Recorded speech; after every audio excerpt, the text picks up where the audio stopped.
Happy Easter. ஆண்டவருடைய வருகை தாமதிக்கும்னா பிறப்பு ஒன்று இருந்தா இறப்பு ஒன்று இருக்கும். மரித்த கல்லறையில் கூட பார்த்தீங்கன்னா 2 நாள் மென்ஷன் ஆயிருக்கும். ஒன்று அவருடைய பிறந்த ஒரு நாள், 2வது இறந்த நாள். ஆனா இயேசுவை பார்த்தீங்கன்னா 3 மிக முக்கியமான நாள் இருக்கிறது. ஒன்று இயேசு பிறந்த கிறிஸ்மஸ் நாள், 2வது இயேசு மரித்த குட் ஃப்ரைடே, 3வது மிக முக்கியமான நாள் ஈஸ்டர். இயேசுடைய லைஃப் டெத்தோட முடியலங்க. இயேசுடைய லைஃப் மரணத்தோட முடிந்திருந்தா it will not have a complete meaning to what we speak.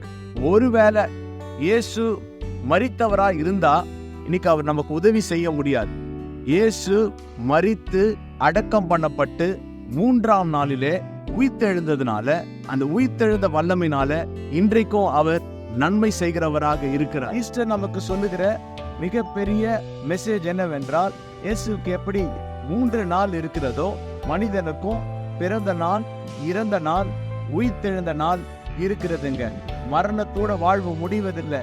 இயேசு எப்படி மரித்து உயிர்த்தெழுந்தாரோ மனிதனும் ஒரு நாள் உயிர்த்தெழுவான். Death is not an end. Wish you happy Easter.